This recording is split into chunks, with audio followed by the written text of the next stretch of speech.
समंत भद्राचार्य विरचित रत्नकरण श्रावकाचार. तर त्याच्यामधला आपला सम्यक चारित्र अधिकार चाललेला आहे. त्याच्यामधलं अनर्थदंड व्रत बघतोय आपण आणि अनर्थदंडाचे 5 प्रकार सांगितलेत. कुठले 5 प्रकार आहेत? तृप्तीच्या मावशी अपध्यान आहे. त्याच्यानंतर पुढचा कुठला आहे? दुश्रुती. दुश्रुती म्हणजे ज्याच्यामधून आपल्याला काहीही प्रयोजन नाही अशा विनाकारण दुसऱ्यांच्या कथा ऐकत बसायचं. कुणाच्या काय भानगडी झाल्या, कोण कुणाला काय म्हणलं, कुणाची तरी निंदा तिरस्कार, कुणाचा कसा अपमान झाला, कोण कुणाशी कसं बोललं, हे सगळं आपण इंटरेस्टने ऐकणं. कसं ऐकणं? जिज्ञासेने. म्हणजे त्याच्यामध्ये आपल्याला फार रस असतो. काय झालं, कोणाला कोण काय बोललं, कसं बोललं, मग हे सगळं जे आहे तर ते कशामध्ये येणार? दुश्रुती नावाचं अनर्थदंड आहे. आणि शेवटचं आपण बघत होतो प्रमादचर्या. प्रमादचर्या म्हणजे काय?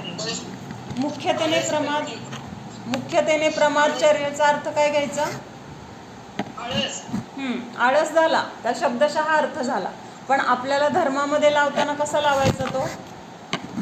निष्प्रयोजन काहीतरी काम करणं नाही. आपल्याला इथं प्रमाद एकच महत्त्वाचं लक्षात ठेवायचं की स्वतःच्या स्वभावाला न जाणता किंवा स्वतःच्या स्वभावाला जाणणे सोडून आपण जे जे काही करतो, म्हणजे स्वतःच्या स्वभावाला जाणत नाही म्हणजे स्वतःच्या स्वभावामध्ये आपण झोपल्यानंतर आपल्याकडून काय होतं? काहीच होत नाही.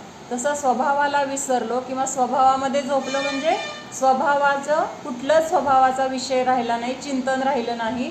तर स्वभाव सोडून आपण जे जे काही करतो तर ते सगळं काय आहे? प्रमादचर्या आहे. स्वतःला जाणणं हे आपलं खरं काम आहे आणि ते कामच आपण करत नाही आहे. आपलं खरं काम कुठलं आहे? आपलं घरातलं सोडून आपण बाहेरच्या घरात काम करत बसलो तर आपल्याला लोक काय म्हणतील? विचार केला तर आपल्या घरातलं काहीच नाही करायचं आणि शेजारच्या घरात जायचं आणि त्याच्या घरातलं धुणं भांडी, घर स्वच्छ करणं, स्वयंपाक करणं, त्याचं घर आवरणं, हे जर आपण करत बसलो तर हसतील की नाही लोक आपल्याला? का नाही हसणार? किंवा असं कोणी करत असेल तर आपण हसणार की नाही त्यांना?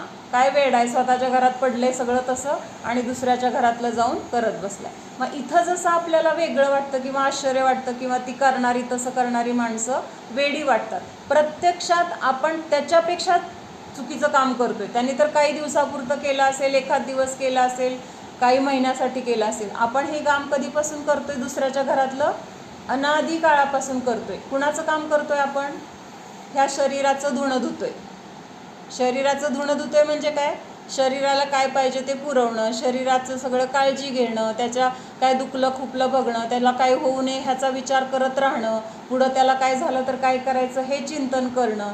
म्हणजे हे सगळं काय आहे तर आपल्या स्वतःच्या घराला विसरून बाहेर करत बसलोय. म्हणजे स्वतःच्या घरात आपण कसे आहोत? आळशी आहोत. आणि तेच काय आहे तर प्रमाद आहे. आणि स्वतःच्या घरामध्ये काही न करता बाहेर करतोय म्हणून त्याला प्रमादचर्या असं म्हटलंय. अवघड वाटतंय का? हे जसं बाहेरच्या बद्दल आपल्याला आश्चर्य वाटतं की नाही, खरंच असं एक आपण इमॅजिन करायचं की दुसऱ्याच्या घरामध्ये कोणीतरी जाऊन काम करत बसले विनाकारण, बरं का, निष्प्रयोजन शब्द आहे की नाही इथं. म्हणजे तिथं काम केल्यानंतर पैसे मिळणार नाही आहेत, खायला मिळणार नाही आहे, जेवायला मिळणार नाही आहे. उलट तिथं काय होणार आहे? दंड होणार आहे. कसला दंड होणार आहे? आमच्या घरात तू का शिरलास? आमच्या घरातलं तुला कोणी सांगितलंय उचापाती करायला? ही वस्तू इकडची तिकडं का ठेवली? हे सगळे आपल्याला शिव्याशाप किंवा विनाकारण आपल्याला तिथं काहीतरी शिक्षा मिळणार आहे. तरीसुद्धा आपण काय करतोय तर दुसऱ्याच्याच घरात काम करत राहिलो तर तिथं काय होणार आहे? फायदा तर काही नाही, उलट स्वतःलाच तिथं निष्प्रयोजन त्रास होणार आहे, अनर्थदंड होणार आहे. मग हे जसं चाललेलं आहे ना, वाटतं ना आपल्याला चुकीचं चाललंय किंवा असं करायचं असतं का, मग तिथं तर आपल्याला लक्षात येतं की हे चुकीची गोष्ट आहे. पण आपण अनादी काळापासून तेच करतोय हे पटतंय का आपल्याला? पटतंय का? आपण ह्या शरीरामध्ये राहून जे जे काही शरीरासाठी करतोय तर ते म्हणजे दुसऱ्याच्या घरामध्ये आपण जाऊन उचापात्या करतोय. उचापात्या हा शब्द कधी वापरला जातो? ज्या गोष्टीची गरज नसताना केल्या जातात, ज्याच्यापासून फायदा नाही. पण समाचारमध्ये सुद्धा शरीराला पडोसी शेजारी म्हटलेलं आहे. बरोबर. शेजारी होऊन बघ म्हणून सांगितले. हां तेच की, म्हणजे हे शेजाऱ्याच्या घरामध्ये आपण लुडबुड करायला जातोय आणि ती लुडबुड केली म्हणून आपल्याला काय फायदा मिळाला, काय सुख मिळालं, यात किंचित तरी आपल्याला आहे का? बँक बॅलन्स, जसं बँकेमध्ये आपले सोनं पैसे काहीतरी जमा असतात किंवा आपण तिथं ठेवू शकतो, किंवा ते गोळा केलं आहे म्हणून आपण तिथं दाखवू शकतो एवढे आमच्याकडे बॅलन्स आहे, शिल्लक आहे. मग तशी आपल्याजवळ सुखाची किती शिल्लक आहे सांगा?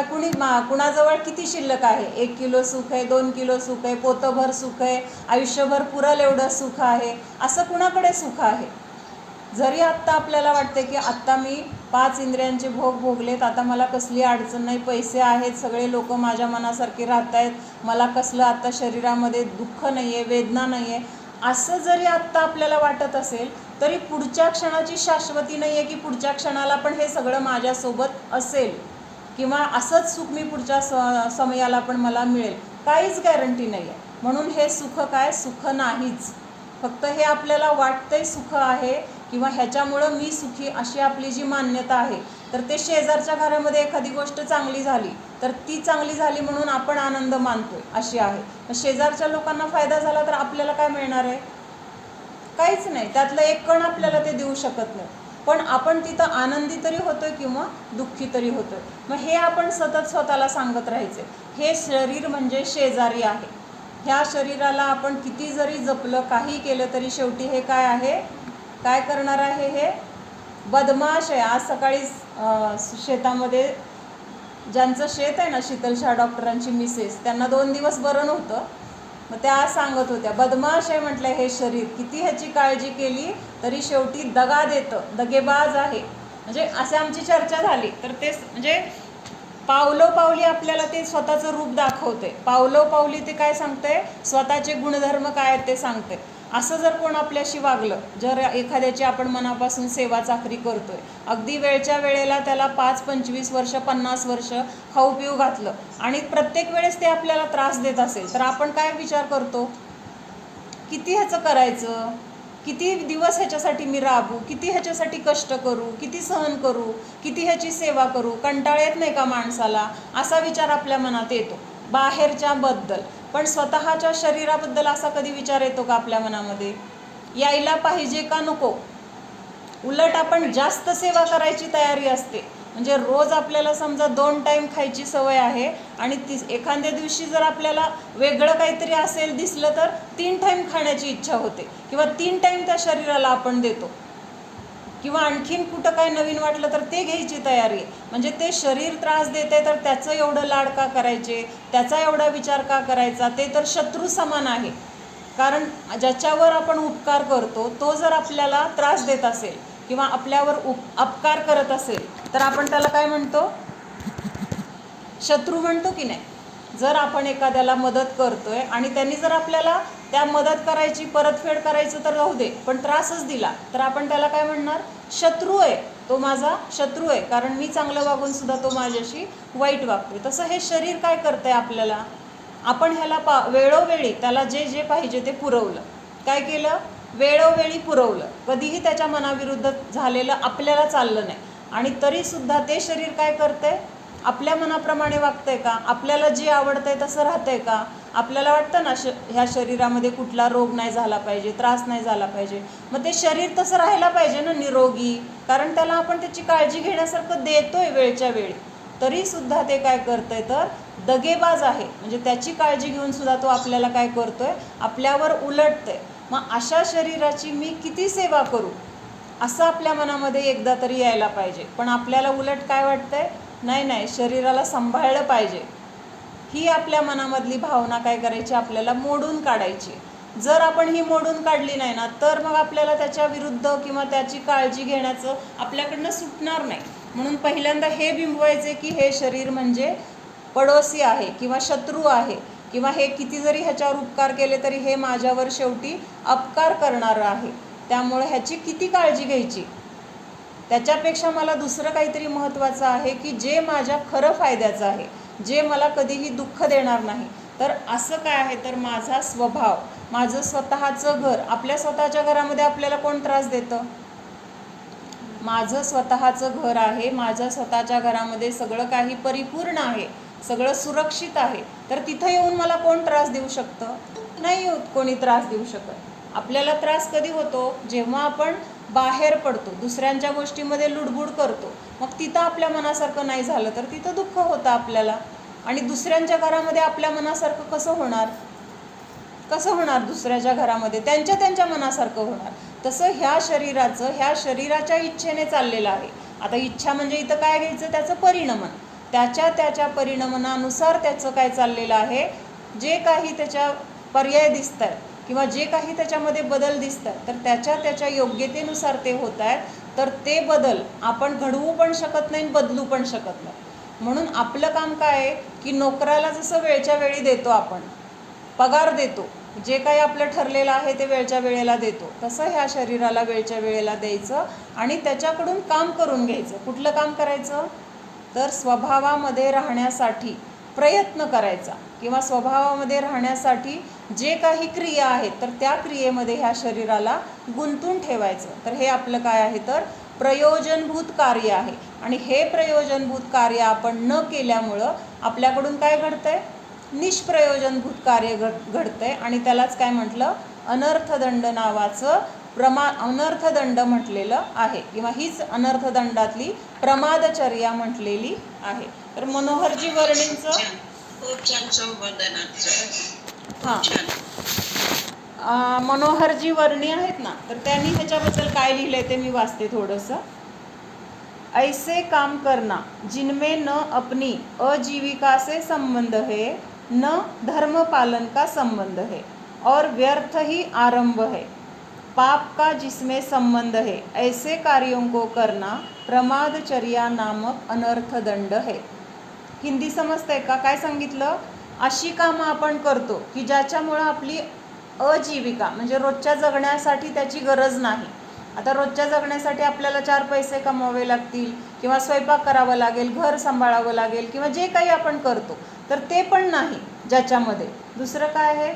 ज्याच्यामध्ये काही धर्म घडत नाही. ज्या क्रिया केल्यामुळं आपला काही धर्म घडत नाही, तर उलट काय होते? व्यर्थ ही आरंभ आहे. व्यर्थ ही काय? आरंभ म्हणजे पाप आहे. व्यर्थ विनाकारण जिथं पाप गोळा होतं किंवा ज्याचा संबंध नियमाने पापाशी आहे, अशी कामं करणं.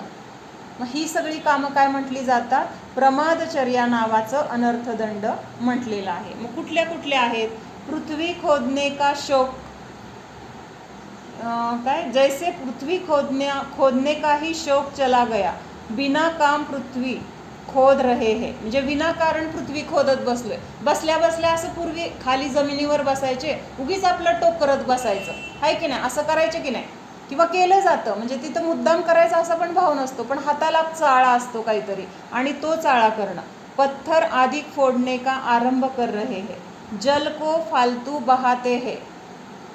काय? जास्त आता आपला संबंध कशाशी येतो?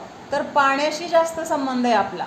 म्हणजे बाकीच्या क्रिया पण आपल्याकडनं होत आहेत, पण मुख्यतेने जर बघायला गेलं तर पाणी आपल्याकडून काय होतं? जास्त वाहिलं जाते किंवा पाण्याचा वापर आपल्याला जास्त करावा लागतो.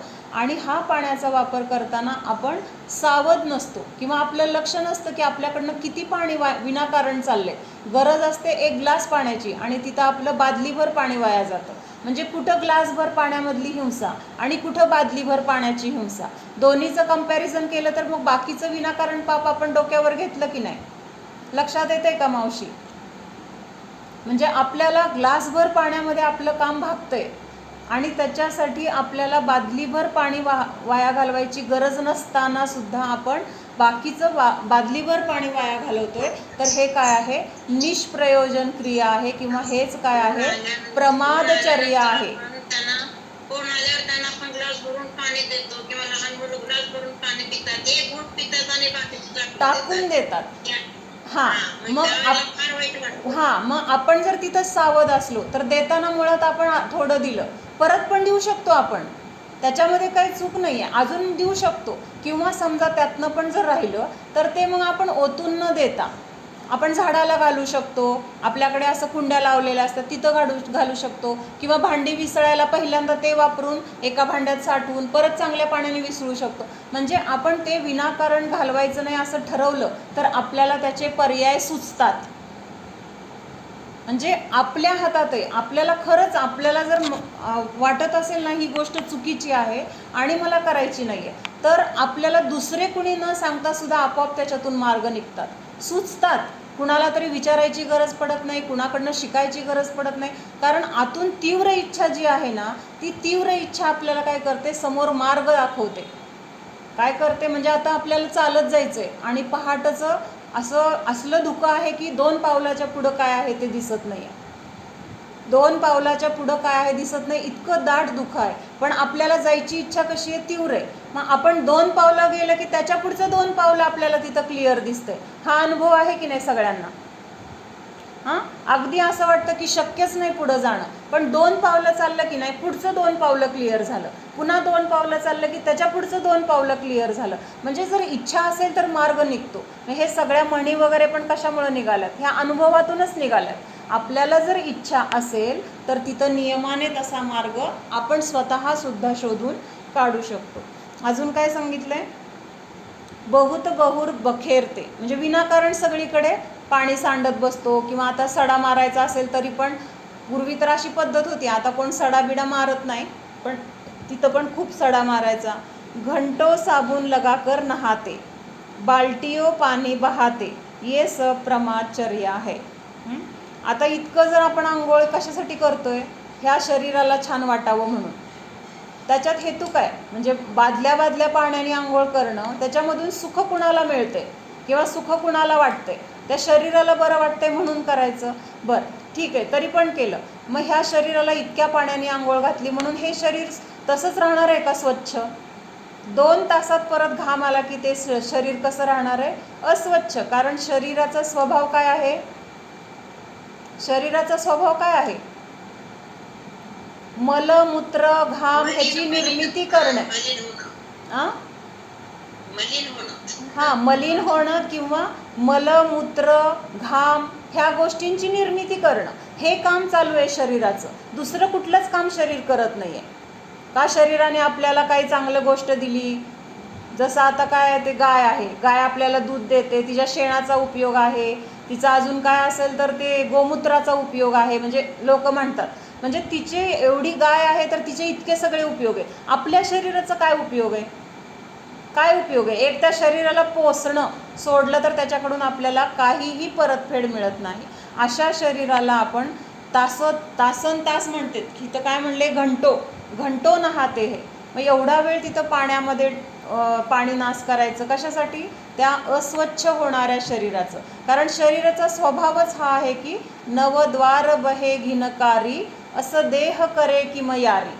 काय म्हटलंय, ह्या शरीराला 9 द्वार आहेत की ज्याच्यामधून काय घाणच वाहते. नवद्वार बहे घिनकारी, म्हणजे ती घाणसुद्धा कशी आहे, घिन येणे. घिन म्हणजे काय, किळस येण्यासारखं त्याच्यामधून घाण वाहते. असं आहे का कुठलं तरी एखादा अर्थ, डोळ्यातून घाण आली तर ती चांगली आहे, नाकातून आली तर ती घाण आहे, किंवा कानातून आली तर ती चांगली आहे. कुठलीही घाण असली तरी ती कशी वाटते आपल्याला, हात धुवावा वाटतो.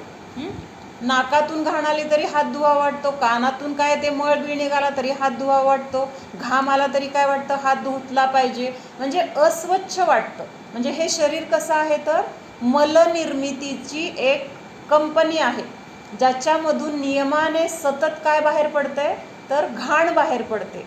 त्या नवद्वारामधून सतत काय बाहेर पडते, घाण बाहेर पडते. आणि अशा ह्या शरीराला आपण काय करतोय, सतत त्याला काहीतरी त्याला पुरवत राहतोय. आणि ते काय करते, आपल्याला सतत त्रास देत राहते.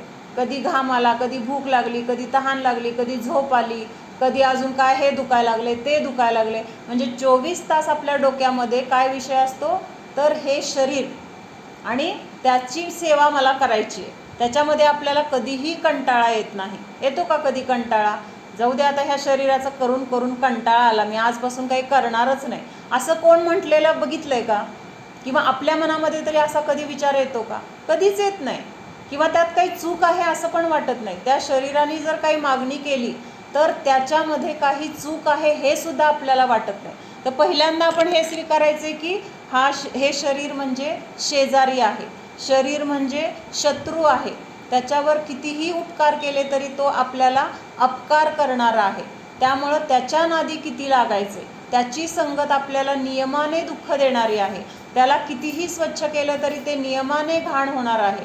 मग अशा शरीराची सेवा करण्यापेक्षा जो माझा निर्मळ स्वभाव आहे, आता ह्या शरीराच्या उलट आपला स्वतःचा स्वभाव आहे. शरीर कसं आहे, नष्ट होणार आहे. आणि आत्मा कसा आहे, शाश्वत आहे, अनादि अनंत आहे. शरीर मलिन आहे, आत्मा कसा आहे, शुद्ध निर्मळ म्हटले. आत्म्यामध्ये कुठल्याही प्रकारची घाण नाही. त्याच्यामधून जसं ह्या शरीरामधून सतत घाण बाहेर पडते ना, तसं आपण जर आत्म्याच्या आश्रयाने राहिलो तर त्याच्यामधून नुसतं सुख बाहेर पडेल. काय बाहेर पडतंय, फक्त सुख सुख सुख, शांती, आनंद, शक्ती, हे सगळं काय तिथून आपल्याला मिळणार आहे. म्हणजे शरीर हे रोगाचं पण घर आहे आणि आत्म्यामध्ये काय आहे, कुठल्याही प्रकारचा रोग नाही. मग ह्या दोन गोष्टींची जर तुलना आपल्याला समजली, त्यातला फरक लक्षात आला. हां, ज्ञान आणि आनंदाचं ते घर आहे. जसं शरीर रोगाचं घर आहे तसं आत्मा ज्ञान, आनंद, सुख, शक्ती अशा अनंत गुणांचं घर आहे. आणि ते माझं स्वतःचं आहे, हे महत्त्वाचं. त्यातलं पण दोन गोष्टी जर आपल्याला चूज करायच्या तर त्या बाहेरच्या नाही आहेत. हे जे आनंद आणि सुख देणारं आहे तर ते माझं स्वतःचंच जीव आहे. शरीर त्याला मी माझं मानतोय पण ते माझं नाही आहे. आणि जरी त्याला आपल्या संयोगामध्ये असलं तरी त्याच्यापासून आपल्याला कुठला फायदा नाही आहे. हां, समजा त्याच्यातून आपल्याला काही फायदा होत असेल तर त्याचा वियोग झाला किंवा त्याला काही त्रास झाला म्हणून आपल्याला दुःख होणं एक वेळ साहजिक होतं. पण त्याच्यापासून आपल्याला फायदा काय आहे, म्हणजे ह्या शरीराच्या आपण ज्या ज्या क्रिया करतोय ना ते सगळं अनर्थदंड आहे. आता नाविलाज म्हणून करणं एक वेळ ठीक आहे, नाविलाज आता ड्युटी करावी लागते म्हणून करणं एक वेळ ठीक आहे. पण आसक्तीने करणं, मोहाने करणं, भोगाच्या इच्छेने करणं, त्याच्यामध्ये आनंद मिळतोय असं मानून करणं, तर हे सगळं काय आहे, तर हे सगळं काय आहे, निष्प्रयोजन क्रिया आहेत आणि अनर्थदंड आहे. आणि ह्याची आपल्याला नियमाने शिक्षा मिळते. वाटतंय का आपल्याला ह्याच्यामुळे आपल्याला शिक्षा मिळणार आहे? आपण जेवलो, आपल्या मनासारखं रस, रोटली, भातोडी, कुरोडी, जे काही मस्त सगळं, चटणी, लोणचं सगळं व्यवस्थित जेवलो आपण. आणि कसं वाटलं जेवताना, आहा हा किती छान जेवण आहे. मग आता हे जेवण जेवलो, त्याच्यामध्ये आपल्याला आनंद आला. मग ह्याच्यामध्ये आपल्याला असं वाटतं का की इथं काहीतरी आपल्याकडनं चूक घडते, वाटतं का? म्हणजे आपल्याला भूक लागली हा पापाचा उदय आहे. कारण आपण बघितले क्षुधा काय आहे, दोष आहे. बरोबर आहे? ऐकू येत नाही आहे का? ऐकू येत आहे ना? क्षुधा काय आहे, दोष आहे. कुठं बघितला हा दोष आपण, तर अरिहंतांचे जे 18 दोष नष्ट झालेले बघितले की नाही आपण. हां, तर त्यातला पहिला दोष कुठला घेतलाय, तर क्षुधा घेतलाय. म्हणजे इतकं महत्त्व ज्याला कुणाला मिळतं, ज्याला पहिल्यांदा घेतलं जातं, ज्याचा पहिला नंबर येतो त्याला महत्त्व असतं की नाही. तसं ह्या दोषांमधला मुख्य दोष कुठला आहे, क्षुधा नावाचा दोष आहे. मग आपल्याला भूक लागली म्हणजे काय झालं, हा दोष उत्पन्न झालाय. बरोबर आहे? दोष उत्पन्न झालाय कशामुळं, तसा कर्माचा उदय आलाय. कुठल्या कर्माचा उदय आलाय, कारण भूक लागली आहे, वेदना आहे भुकेची, म्हणजेच पाप कर्माचा उदय आहे. म्हणजे पाप कर्माच्या उदयामध्ये भूक लागली, तेव्हा पुण्याचा पण उदय आला. तिथं आपल्याला हे मनासारखं जेवण मिळालं. काय मिळालं, रस, रोटली, जे काही आपल्या आवडीच्या गोष्टी आहेत ते रस, रोटली आपल्याला मिळालं. आणि ते मिळाल्यानंतर आपण त्याच्यामध्ये आसक्त होऊन जेवलो. रस किती छान आहे, भाजी किती छान आहे, कुरोडी किती छान आहे, आज चुंदा किती छान झाला आहे, जे काही असेल ते कसं जेवलो आपण, अत्यंत आसक्तीने. तिथं फक्त काय खातोय आणि ते कसं आहे तिथं स्वतःला विसरलो, किंवा माझा स्वभाव खाणे नाही हे विसरलो आणि तिथं आसक्तीने जेवलो. मग म्हणजे आपण काय बांधलं तिथं, काय बांधलं, तृप्तीची मम्मी काय बांधलं आपण, पुण्य बांधलं का, पुण्य बांधलं का पाप बांधलं, पाप बांधलं. पण आपल्याला हे लक्षात येत नाही, म्हणून सावध असायला पाहिजे. आणि त्यावेळेस आपण स्वतःला विसरलो तर हीच काय आहे, प्रमाद आहे, हाच प्रमाद आहे. मग खाताना आपण जरी पितो, रस आसक्तीच्या अन्नाबद्दल आसक्ती जास्त ठेवून पापच बाजून घेतलं, त्याची वृद्धता केली आपण. आसक्तीने जेवलो हे पाप, परत तिथं मी खाणारा नाही हे विसरलो हे दुसरं पाप. म्हणजे तिथं आपण काय केलं तर स्वतःच्या स्वभावाला मी खाणारा नाही किंवा मी खात नाही आहे, हे जे जाते ते शरीरामध्ये जाते, हा आपल्याला तिथं विषय लक्षात राहिला नाही. म्हणजे तिथं काय होतं, पहिला पापाचा उदय होता, भूक लागली, पुण्याच्या उदयामध्ये मनासारखं अन्न मिळालं आणि परत ते अन्न खाऊन आपण पुढचं पाप बांधलं. असं प्रत्येक क्रियेमध्ये आपण जे जे रोज जीवनामध्ये करतोय त्या प्रत्येक क्रियेमध्ये हे लावायचे. जे जे आपल्याला काय काय उदय येत आहेत ना, ते पुण्याचे तरी असतील पापाचे तरी असतील, त्यानुसार ती क्रिया जर घडली मनासारखी तर तिथं तो पुण्याचा उदय आहे. त्या उदयामध्ये जर आपण तिथं रममाण झालो, समजा टी व्ही बघावा वाटला, इच्छा झाली, इच्छासुद्धा काय आहे, पाप आहे. आपल्या मनामध्ये इच्छा उत्पन्न होणं हे सुद्धा काय आहे तर पाप आहे. मग इच्छा उत्पन्न झाली आणि इच्छा उत्पन्न झाली म्हणून टी व्ही लावला आणि बरोबर आवडीचा पिक्चर लागला, खूप दिवसापासून आपल्याला बघायची इच्छा होती, बघायला मिळाला नव्हता आणि आता बघायला मिळाला. म्हणजे तिथं काय झालं, समजा पुण्याचा उदय आहे, मनासारखी तिथं जे काय असेल ते सिरियल पिक्चर लागलं, त्याच्यामध्ये एकरूप झालो. कसं एकरूप झालो, तल्लीन झालो, स्वतःला विसरून गेलो. आपण ते बघणारा नाही, आपण फक्त जाणणार आहोत हे लक्षात आलं नाही. तर तिथं जे काही त्याच्यामध्ये घडत होतं त्या क्रियांमध्ये समरस झालो, त्याच्यामध्ये रागद्वेष केले, त्याच्यामध्ये इष्ट अनिष्ट भाव केले, विनाकारण केले. त्याच्यापासून काय प्रयोजन मिळालं आपल्याला, काय साध्य काय झालं, तो पिक्चर बघितला, तिथं रागद्वेष केले, हसलो, रडलो, कुणाची तरी निंदा केली, कुणाला तरी चांगलं म्हणलं, कुणाला तरी वाईट म्हणलं, हे सगळे भाव आपण तोंडाने जरी नाही बोललो तरी मनामध्ये येत असतात की नाही. मग हे सगळे भाव आपल्याला झाले म्हणजेच आपण काय केलं, पुढचं तसं पाप बांधलं, पुढचं सगळं कर्म बांधलं, पाप बांधून गेलं. त्या कर्माचा जेव्हा उदय येईल तेव्हा आपल्याला तिथं अनुकूलता असेल की प्रतिकूलता असेल, नियमाने प्रतिकूलता असणार आहे. काय असणार आहे, नियमाने प्रतिकूलता असणार आहे. मग हेच आपल्याला समजून घ्यायचे आणि आपल्या ज्या ज्या क्रिया आपण करतो त्या करत असताना जर आपण सावध राहिलो तर आपल्याला कमीत कमी पहिले पाप असतील असू दे पण पुढचे तरी पापाचे बंध होणार नाहीत.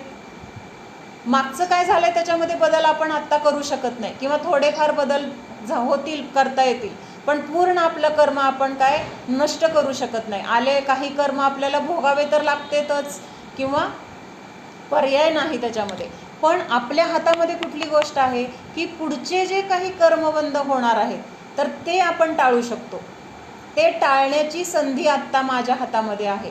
मग मी जर ते प्रत्येक क्रिया करताना जर मी सावध असेन, कशी सावध आहे, मी जाणणारा आहे, मी खाणारा नाही, मी झोपणारा नाही, मी कुणाला बोलणारा नाही, कुणी मला शिवीगाळी केली मी ऐकणारा नाही, जाणणारा आहे. त्या व्यक्तीने माझी निंदा केली, माझा तिरस्कार केला, माझा अपमान केला, मला वाईट बोलले, कुणाला बघून बोलले, कुणाला बघितलं, माझा जीव दिसला का त्या व्यक्तीला, त्या व्यक्तीला माझं शरीर दिसतंय आणि शरीर माझं नाही आहे. जरी त्या व्यक्तीला शरीर दिसत असलं किंवा त्या शरीराच्या संयोगामध्ये जरी मी आहे तरीसुद्धा शरीर म्हणजे मी आहे का, हे गणित तिथं आपण जर लावलं तर तिथे आपल्याला जाऊ दे ते दुसऱ्याला बोलते मला काही बोलत नाही म्हणल्यानंतर तिथे आपल्याला वाईट वाटणार नाही. म्हणजे वाईट वाटणार आपल्याला आत्ताच्या भूमिकेमध्ये, कारण संसारात आहोत, प्रसंग आहेत, पण कमीत कमी ह्या चिंतनाने की बाबा तो मला बोलत नाही आहे, मी तर त्याला दिसत नाही आहे, शरीराला बघून बोलतोय आणि बोललं तरी त्याचं कर्म त्याला फेडावं लागेल, मी आत्ता रागद्वेष नाही केले तर मला पुढचा कर्मबंध होणार नाही, हे सगळं चिंतन जर आपण केलं तर आपली आत्ता रागाची जी तीव्रता असेल ना, जी आधी तीव्रतेने आपल्याला रागद्वेष होत होते तर ती तीव्रतासुद्धा नियमाने कमी होणार आहे. आत्ता आपण हा प्रयोग करू शकतो रोजच्या जीवनामध्ये. म्हणजे 100 होत असेल त्यातलं 90 झालं तरी 10% वाचलं, हा फायदा नाही का आपला. 10% आपण पाप कमी गोळा केलं, हा फायदा नाही आहे का. आज 10% कमी झालं, उद्या अजून 10% कमी होईल. असं कमी कमी कमी होत होत आपल्याला एक दिवस असं वाटेल जसं एखाद्या लहान मुलांनी काहीतरी म्हटलं, आपण काय म्हणतो ते काही लहान आहे त्याला काय कळतंय का, सहज आहे की नाही. आपल्याला तिथं रागद्वेष होतात का, जाऊ दे ते लहान बाळ आहे त्याला काय बोलायचं समजत नाही आहे. 1-2 वर्षाचं बाळ आहे आणि जे मोठे बोलत आहेत तसं ते बोललं, त्या बाळाला त्याचा भाव माहीत नाही आहे, उगी सगळ्यांचं ऐकून तो पण तसंच बडबड करत असेल तर आपण काय म्हणतो, त्याला काय कळतंय, ते लहान आहे अजून, 1-2 वर्षाचा बाळाला त्याचा भाव कळत नाही आहे, आपण कशाला त्या बाळावर राग करणार का? नाही करणार. मग तसं एक स्टेज आपली अशी येईल की समोर आपल्याला कोणीतरी अतिशय वाईट बोलतंय आणि आपण तिथे एकदम स्थिर आहोत, तेव्हा आपल्याला हे कळेल की मी तर जाणणार आहे आणि तो अज्ञानी आहे, त्याला कळत नाही आहे. त्याला कळत नाही आहे, काय कळत नाही आहे की जे काही घडतंय किंवा जे काही झालंय त्याचा दोष समोरच्याला द्यायचा नाही आहे किंवा त्यात त्याची चूक नाही आहे, हे त्याला समजत नाही आहे, म्हणून तो बोलतोय. त्या लहान बाळाप्रमाणे तो अज्ञानी आहे आणि मग तिथं आपल्याला त्याच्याबद्दल राग द्वेष होणार नाही. आणि हीच भावना मुनींमध्ये आलेली असते. म्हणजे मुनी एवढे मोठे झालेले ज्ञानाने किंवा त्यांच्या ज्ञानामध्ये एवढी स्थिरता आलेली आहे की त्यांना तिथं काय होत नाही आहे, कुणाबद्दल राग किंवा द्वेष येतच नाहीत. त्यांना तिथं वाटतं हे बाल आहेत. बाल आहेत म्हणजे कमी लेखत नाहीत आपल्याला, पण अजून ह्यांना समजत नाही आहे. इष्ट अनिष्ट भाव करायचे नसतात, राग द्वेष करायचे नसतात, हे त्यांना समजत नाही आहे. चुका त्यांच्याकडून होत आहेत, पण त्यांचं ते तसे वाईट किंवा त्यांच्या जीवामध्ये हे कशाय नाही आहेत. ते जीवसुद्धा एक सिद्ध भगवान आहेत, सिद्ध भगवंतांप्रमाणे आहेत. म्हणजे असं सगळ्या जीवांना ते जीव रूपाने बघतात आणि त्यामुळं त्यांना कोणाबद्दल राग पण नाही आणि कोणाबद्दल द्वेष पण नाही. मग ही आत्ताच्या भूमिकेमध्ये ह्या गोष्टीला आपण अंशाने सुरुवात करायची आहे. एकदा सुरुवात झाली, एक ठिणगी असते छोटीशी, केवढी असते ती ठिणगी, चकमक असते ना, असं केलं की एक ठिणगी उडते, तर ती तेवढी चकमक अख्खं जंगल पेटवायला सुद्धा कारणीभूत ठरू शकते किंवा तेवढ्या चकमकीने सगळं जंगलसुद्धा पेट घेऊ शकतं. मग चकमक केवढी आणि जंगल केवढं, कुठे तुलना आहे. पण ती चकमक तिथं ते पेटवायला किंवा ते नष्ट करायला कारणीभूत ठरू शकते. तसं हे भेद विज्ञानाची चकमक, ह्या सगळ्यापासून मी भिन्न आहे, कशाय माझ्या स्वरूपात नाहीत, शरीर माझं नाही. मग ह्या शरीरासाठी मी निष्प्रयोजन का ह्या क्रिया करू, अनर्थदंड मी का करू, ही जर चकमक एकदा आपल्या ह्याच्यामध्ये उत्पन्न झाली तर ह्या सगळ्या कर्मांना, म्हणजे अनंत डोंगरा एवढं कर्म आहे आपल्याजवळ, त्या सगळ्या कर्मांना जाळायला ही चकमक कुठली, भेदविज्ञानाची पुरेशी आहे. किती पुरेशी आहे, एक चकमक आपल्या ह्या सगळ्या कर्मांना नष्ट करण्यासाठी पुरेशी आहे. म्हणून ही भेदविज्ञानाची अंशाने तरी आपण काय करायला पाहिजे, प्रवृत्ती प्रत्येक क्रियेमध्ये करायला पाहिजे. आपल्याला आठवण नाही आली तरी आपल्याला जाणीवपूर्वक, आठवण आपल्याला असते का, रोज औषध घ्यायची सवय नाही आपल्याला, कधी आपण आजारी पडत नाही. खूप जण असे असतात की ज्यांना औषध गोळ्याचा काही संबंध नसतो, पण काही कारणाने आजारी पडले, आता त्यांना रोज औषध घ्यायची सवय नाही आहे, पण वेळच्या वेळेला 3 गोळ्या दिवसातून खायच्यात, सकाळ दुपार संध्याकाळ. मग ते लक्षात ठेवतात की नाही, नाही मला ही गोळी खायची, ही गोळी खाल्ल्याशिवाय माझा आजार बरा होणार नाही. म्हणजे ते किती तत्परतेने तिथं ती औषध गोळी खाण्याचा म्हणजे लक्षात ठेवतात किंवा ते वेळ विसरत नाही. तसं आपल्याला सुरुवातीला स्वतःला सतत आठवण करून द्यावी लागेल, कारण हे आपलं औषध आहे, ह्या औषधानेच आपण बरं होणार आहे. आपल्याला हे औषध कुणी सांगितलंय तर हे भगवान सांगतायत, समंतभद्र आचार्य सांगतायत की प्रमादचर्या करू नका, तुम्ही सावध राहा. सावध न राहणं हीच प्रमादचर्या आहे. जिथं सावध राहिलो ना तर तिथं आपल्याकडून कुठली चूक होणार नाही. चूक नाही झाली की तिथं आपल्याला त्याची विनाकारण शिक्षा मिळणार नाही. म्हणून आपल्याला काय सांगितलंय, प्रतिसमयी सावध राहावा किंवा प्रतिसमयी स्वभावात राहावा. हीच काय आहे तर अनर्थदंड व्रत आहे. भगवंतांना अकारण वैद्य म्हणतात. हां, अकारण वैद्य पण म्हटलंय. अकारण म्हणजे त्यांना आपण जे काही त्यांनी आपल्याला उपदेश दिलेला आहे, त्या उपदेश दिल्यानंतर त्यांना आपल्याकडून कुठला मोबदला नको आहे. म्हणजे विनाकारण त्यांनी आपल्याला उपदेश दिलाय, कारण नाही आहे की मला तुमच्याकडून काहीतरी फायदा व्हावा किंवा तुम्ही माझं कौतुक करावं, स्तुती करावी, माझं सगळ्या जगामध्ये मंदिर बांधून माझं नाव लौकिक व्हावं, असं काही त्यांची इच्छा नाही आहे. तरीसुद्धा ते आपल्या कल्याणासाठी किंवा आपलं दुःख दूर व्हावं ह्याच्यासाठी आपल्याला ते काय देत आहेत, उपदेश देत आहेत. आणि त्या उपदेशामुळं आपण बरं होतोय. कुठला रोग लागलाय आपल्याला, काल बघितला होता आपण, भवरोग लागलाय. मग ह्या भवरोगाचे वैद्य आहेत ते, म्हणून त्यांना काय म्हटलं, अकारण वैद्य. बाहेरचे लोक तर पैसे दिल्याशिवाय कोण आपल्याला उपचार करणार नाही. आधी फी भरा, नंतर तपासणार, आधी फी भरा मग ऑपरेशन, आधी फी भरा मग तुमचं काय असेल ते टेस्ट, म्हणजे हे सगळं कसं आहे तिथं पैशाशिवाय काही नाही आहे. पण हे आपले भगवान कसे आहेत, अकारण वैद्य म्हटलंय त्यांना. हां, तर थोडंसं अजून ह्याच्यातलं वाचते. हां, तर हे सांगितलं होतं की अशा शरीराला सांभाळण्यासाठी आपण इतके काय करतो, हिंसा वगैरे करतो, पण ते शरीर शेवटी आपल्याला काय करतं, दगा देतं. जिसको इतना अधिक नहलाया जा रहा है और फिर बहुत देर तक नहलाना, नहाते हुए बहुत बड़ा मौज मानना, ये सब प्रमादचर्या की बातें है. त्याच्यामध्ये परत आनंद मानतो. मग हे कुठलं ध्यान झालं, मी सांगितलं. ध्यान पण आहे ना हे, रौद्र ध्यान. कुठलं रौद्र ध्यान झालं, कुठलं,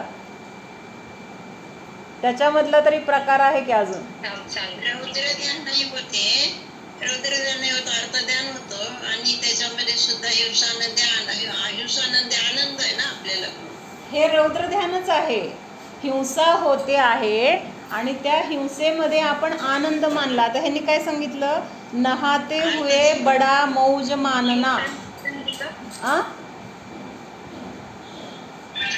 रौद्र ध्यान अर्थ ध्यान होते. अगं मावशी, आर्त ध्यान कुठलं असतं माहिती का, इष्टवियोग झाल्यानंतर होतं, म्हणजे आपण रडतो, ते आर्त ध्यान. आणि संयोग आणि अजून निदान बंद आणि अजून एक आहे ते. हां, मग ते आर्त ध्यान झालं. आणि रौद्र ध्यान कुठलं, जेव्हा आपण एखादी हिंसा झाली त्याच्यामध्ये आनंद मानला त्याला. हां, मग हे रौद्र ध्यान आहे. आणि आर्त ध्यानापेक्षा रौद्र ध्यान कसं म्हटलंय, हां, हे हिंसानंदी झालं. कारण इथं जलकायिक जीवांची हिंसा झाली, त्याच्यामध्ये आपण आनंद मानला, किंवा शरीराच्या क्रियेमध्ये आनंद मानला, म्हणजे तिथं काय झालं, हिंसेमध्ये आनंद मानला. त्या हिंसेमध्ये आनंद मानला ही काय झाली, क्रूरता झाली. क्रूरता आहे ना, म्हणजे दुसऱ्याच्या जीवाला दुःख दिल्यानंतर जर आपल्याला आनंद होतोय तर आपण क्रूर नाही का, किती क्रूर आहे आपली. म्हणजे दुसऱ्याला जर काय झालं, दुखलं खुपलं, हातपाय मोडले, तर आपल्याला वाईट वाटायला पाहिजे. किंवा आपल्यामुळं जर कुणाला काय झालं तर आपल्याला दुःख होतं, अरे माझ्यामुळं त्याला त्रास झाला. पण इथं आपण काय म्हणतोय, आनंद मानतोय. म्हणून हे काय झालं, हिंसानंदी रौद्र ध्यान झालं. आणि आर्त ध्यानापेक्षा रौद्र ध्यान हे जास्त दुःखाला कारण आहे, तीव्र पापबंधाला कारण आहे. आर्त ध्यानामुळं जेवढे काही पापाचे बंध होतात त्याच्यापेक्षा कितीतरी जास्त तुलनेने रौद्र ध्यानामध्ये पापाचा बंध होतो. हां, तर पुढं काय सांगितलं आहे अजून, पद पद पर प्रमादचर्या चल रही है. मनुष्यों के जिनको कुछ प्रयोजन नहीं, शौक बढ़ रहा है, राग बढ़ रहा है, बिना प्रयोजन अग्नि बढ़ा रहे हैं, फटाके फोड़ रहे हैं, ये सब प्रमादचर्या है. विनाकारण वस्तू गोळा करायच्या. गरज आहे किती, 10 साड्यांची. आणि किती, त्या जयललिताकडे किती साड्या होत्या ग, 56,000 का काहीतरी साड्या होत्या. तेवढेच चप्पल, तेवढेच ते काय काय अजून तिचे सगळे मॅचिंगचे सेट. आता एवढ्या त्या 56,000 मधली एक साडी तरी रोज नेसली तरी ते तिच्या आयुष्यात होईल का तेवढं पूर्ण, म्हणजे तेवढ्या साड्या नेसून पूर्ण होतील का, एवढं आयुष्य तर होतं का तिच्याकडे. म्हणजे इतका परिग्रह कशासाठी. आणि जाताना बरोबर काय नेलं तिने, त्या परिग्रहाबद्दलचा मोह, त्याच्याबद्दलची आसक्ती, लोभ, ह्याच्यामुळं बांधलेलं कर्म ते तिच्यासोबत गेलं की नाही. आता कुठं असेल, नरकात असेल कुठंतरी, कारण इतके उपद्व्याप केलेले असतात. म्हणजे आपल्याला निंदा नाही करायची, ते बघून आपल्याला शिकायचे की बाबा त्यांनी एवढं सगळं गोळा केलं, ते कसं केलं, अन्यायाने केलं, अत्याचाराने केलं, कुणाला तरी फसवून केलं, काय न्यायाने घेतलं नव्हतं, मिळत नव्हतं एवढं. कुठल्याही पुढाऱ्यांना न्यायाने काही मिळत नाही, अन्यायाने सगळं ते करतात. आणि त्याच्यामधून हे सगळं एवढं गोळा करून जाताना त्यातलं तिने काही नेलं नाही आहे. मग तसं आपण पण काय करतोय, गरजेपेक्षा जास्त गोळा करतोय. गरजेपेक्षा जास्त गोळा करणं ह्याला सुद्धा इथं प्रमादचर्या म्हटलंय. त्याच्यानंतर अजून काय, फटाके फोडणं. फटाके फोडण्यामधून काय काय साध्य काय होतं. आता इथं जेवढे जण आहेत ना, मला प्रत्येकाकडून हे विचारायचे की कुणाकुणाच्या घरामध्ये फटाके फोडले जातात, प्रत्येकाने सांगा. मावशी, पिंटूची पोरं फटाके फोडतात का, नाही, पिंटूची पोरं नाहीत, अमृताची मुलं नाहीत फोडत? होय का? अरुणा मावशी फोडतात का? मग तू आहेस ना, त्यांना सांगायचं जवळ बसून फटाके फोडल्यानंतर काय होतं, का नाही फोडायचे, फोडू नका एवढं जर सांगितलं ना तर त्यांना कळत नसतं. त्यांना हे समजून सांगायचं की ते फटाके फोडत असताना आजूबाजूचे सगळे जीव मरतात, घाबरतात. ते घाबरून काय होतं, बरेच जीव असे घाबरल्यामुळे त्यांचे अवयव तुटतात किंवा त्यांचे कान आपल्याला सुद्धा कांटाळी बसते की नाही जोरात ते अटमबॉम्बमुळे वगैरे. मग त्यांचे असे किती अवयव बाद होत असतील, किती जण मरत असतील, पशुपक्षी किती घाबरत असतील, आपल्यापेक्षा त्यांच्यामध्ये शक्ती किती कमी असते. त्याच्यानंतर हा तर मोठा झाला की पशु पक्षी प्राणी हे घाबरतात आणि मेले जातात, मारले जातात. दुसरा पॉईंट आहे की प्रदूषण किती सगळं होतं, प्रदूषण किती होतं. आणि अजून पैसे आपले गेले त्याच्यातून. काहीतरी आपल्याला, जसं बाजारात गेलो आपण 1 किलो काहीतरी फळं घेतली, पैसे दिले तर 1 किलो फळं तरी आपल्याकडं आली. मग ते दारू आपण पैसे देऊन आणलं, ते उडवल्यानंतर आपल्या हातात राहिलं काय? आपण उलट काय गोळा केलं तर त्या सगळ्या जीवांना दुःख दिलं. आणि तसं दुःख आपल्याला पुढच्या जन्मी नक्की भोगावं लागेल. म्हणजे मी स्वतः डोळ्यांनी बघितलं की असे जर बाहेर दिवाळीत फटाके वगैरे फुटायला लागले ना, तर माझ्याकडे पूर्वी एक कुत्रं होतं, बाहेर असायचं, ते असं कधी बांधलेलं वगैरे नसायचं. फटाके सुरू झाले की ते असं दणान पळत यायचं. इथं सगळ्यात आत स्वयंपाकघर आहे, स्वयंपाकघरात इथं कोपऱ्यात एक कपाट आहे, त्या कपाटाखाली अशी रिकामी एवढी जागा आहे, त्या जागेतच तिथं जाऊन बसणार ते. आणि ते सुद्धा इतकं मुटकुळं होऊन की आता मला येऊन कोण मारते का. म्हणजे किती त्यांना आतून घाबरलं असतील ते. म्हणजे त्यांच्या त्या हावभावावरून, त्यांच्या त्या क्रियेवरून आपल्याला लक्षात येतं की त्यांना सुद्धा किती भीती आहे. आणि ह्या भीतीला कारण कोण?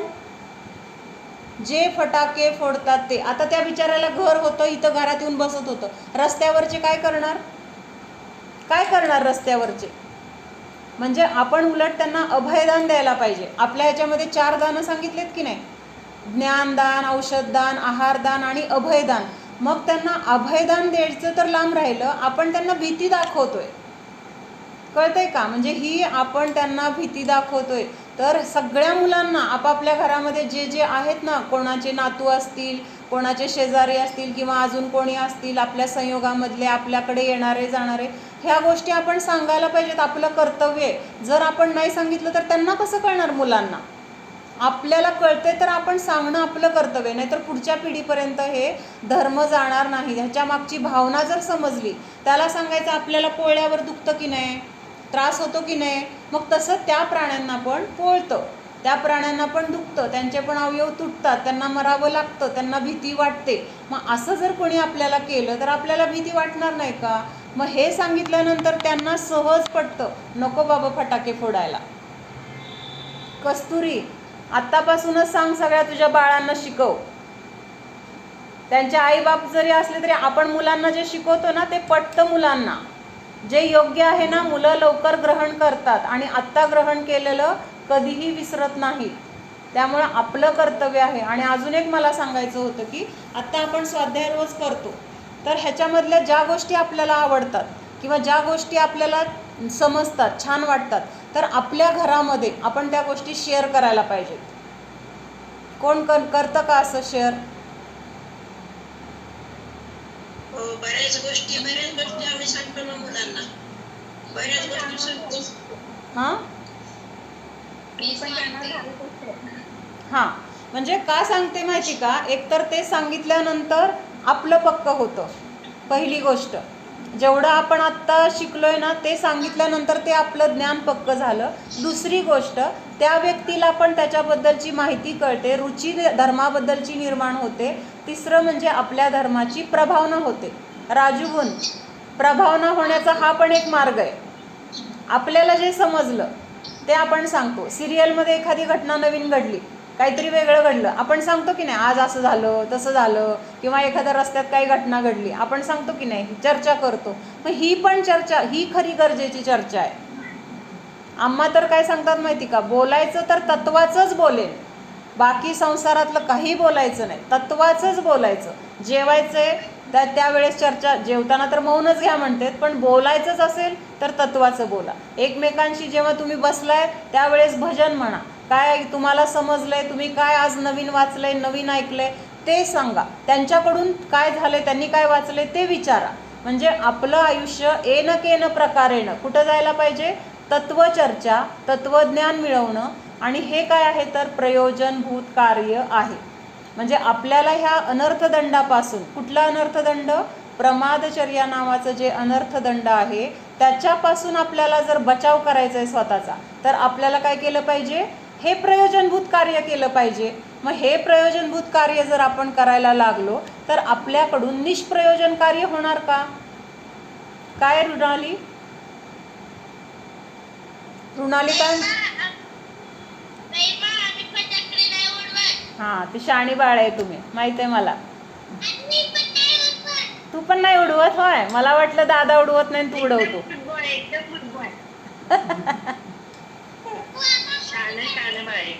हां, अजून आता नियम घेऊन टाकायचा. आता समजायला लागलं ना, माझ्या आयुष्यात मी कधीही फटाके उडवणार नाही असा नियम घेऊन टाकायचा पिल्लू, बर का? हां, शाणी बाळ आहे. गुड. आ, काय म्हटला? हां, बोला.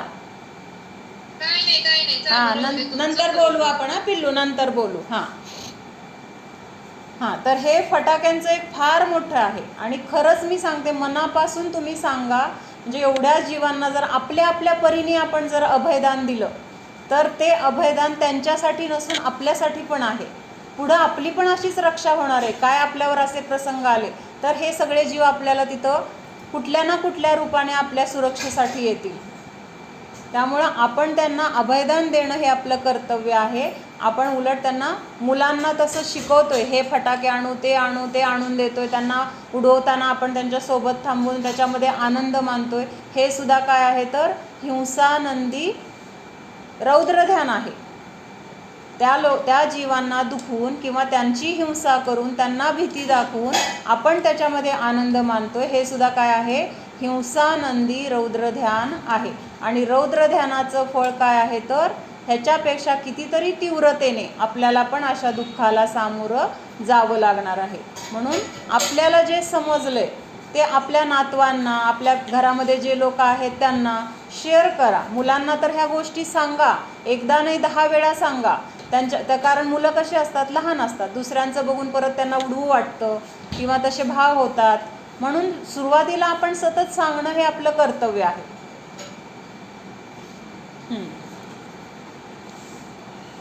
त्याच्यानंतर सात व्यसन जे आहेत ना, 7 सप्तव्यसन म्हटली जातात. तर हे सप्तव्यसन सुद्धा काय आहे तर प्रमादचर्या आहे. त्या व्यसनापासून पण आपल्याला काय फायदा होतो का? कुठले कुठले 7 व्यसन, कोण सांगतंय? 7 व्यसन कुठले आहेत कस्तुरी? चोरी करणं, चोरी करणं, दारू पिणे, शिकार करणे, वेश्यागमन करणे, परस्त्री गमन करणे, परस्त्री सेवन, परस्त्री सेवन करणे आणि दूध गिळणे. मद्य, मांस आहे बहुतेक, मद्य, मांस आणि सांग रुणाली. दारू, मद्य, मांस, शिकार, जुगार, वेश्या सेवन आणि परस्त्री सेवन, असे 7 प्रकारची ही व्यसनं आहेत. तर ही 7 व्यसनं जर केली किंवा करत असेल तर हे सुद्धा काय आहे तर निष्प्रयोजन आहे. ह्याच्यापासून सुद्धा आपल्याला कुठलाही फायदा होत नाही, तर विनाकारण पापाची भरती होते. म्हणून अशी पापं करणं हे सोडायला पाहिजे, किंवा विनाकारण दुःखाला कारण ज्यामुळं होतं तर त्या गोष्टी नाही करायच्या. तर हे सगळं प्रमादचर्यामध्ये सांगितलं आहे. तर काय सांगितलं, काय हे तर करायचं नाही, मग काय करायचं ते सांगितलंय. एक ही ध्यान रखना चाहिए की मुझे ज्ञान प्राप्त करना है. म्हणजे ह्या निष्प्रयोजनभूत क्रिया आपल्याकडनं कधी बंद होणार? ते बाळ हातातला चाकू कधी सोडणार? जेव्हा त्याला आपण दुसरी खेळणी चांगली छान अगदी काहीतरी वेगळी अशी आकर्षक खेळणी देणार, तेव्हा त्याच्या हातातला चाकू काय होणार, आपोआप गळून पडणार. बरोबर आहे. तसं आत्ता आपल्याला ह्या निष्प्रयोजनभूत क्रिया करायची सवय लागली आहे. मग ही सवय जर आपल्याला मोडायची असेल तर त्याच्यासाठी काय करायला पाहिजे, तत्वज्ञान करून घ्यायला पाहिजे. कल्याण की भावना हो तो निर्णय बनाइए. म्हणजे जर स्वतःचं कल्याण व्हावं, कल्याण म्हणजे काय, मला जर स्वतःला सुख पाहिजे अशी आपली इच्छा असेल तर आता निर्णय करा म्हणून सांगतात. काय निर्णय करा, बाहरी बात तो पुण्य पाप के अनुकूल बनेगी. म्हणजे आता आपल्या संयोगामध्ये जे जे काही आहे घडतंय तर ते जसं आपलं पुण्य किंवा पाप उदयाला येणार आहे त्यानुसार ते घडणार आहे. म्हणजे पूर्वी आपण काय करून ठेवलंय ते आत्ता आपल्याला माहीत नाही आहे. जसे कर्माचे उदय येतील त्यानुसार आपल्याला कळणार आहे. मनासारखं झालं तर हे पुण्य केलं होतं, मनाच्या विरुद्ध झालं तर मी पाप केलं होतं म्हणून मला असं भोगावं लागतंय. तर हे तर होत राहणार आहे. जो होगा उसी में काम बन सकता है. यदि उदय ठीक है तो बिना विचारे सब कुछ प्राप्त हो जाता है. म्हणजे आपलं जर पुण्य असेल तर आपल्याला काही विचार न करता सगळं प्राप्त होईल. उससे ज़्यादा क्या सोचना.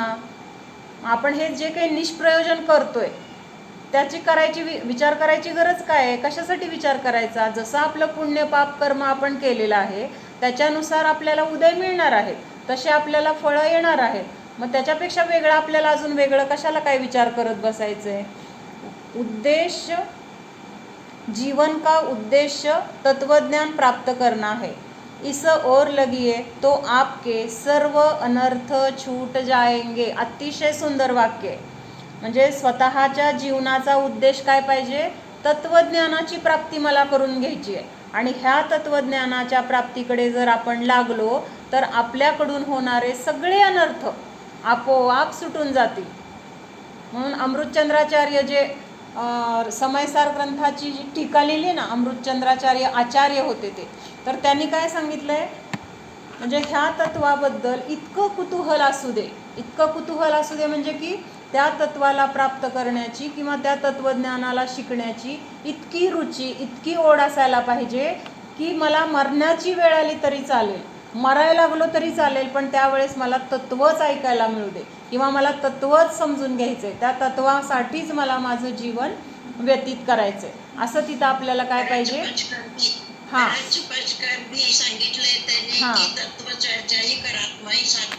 हां, तत्व कौतूहली सन असं काहीतरी ते वाक्य आहे. म्हणजे खूप एवढं सांगितलं की मरणाला प्राप्त झाला किंवा मरायची वेळ आली तरी चालेल, पण तू तत्वाला सोडू नकोस. म्हणजे इतकं तत्व आपल्या जीवनासाठी काय आहे, महत्त्वाचं आहे. आणि हे जर तत्व आपल्याला मिळालं किंवा ह्याच्यासाठी जर आपण प्रयत्न केले तर कुठलंही अनर्थ किंवा हे जे अनर्थदंडाच्या आपल्याकडनं प्रमादचर्या वगैरे क्रिया होत आहेत तर त्या सगळ्या क्रिया नष्ट होतील.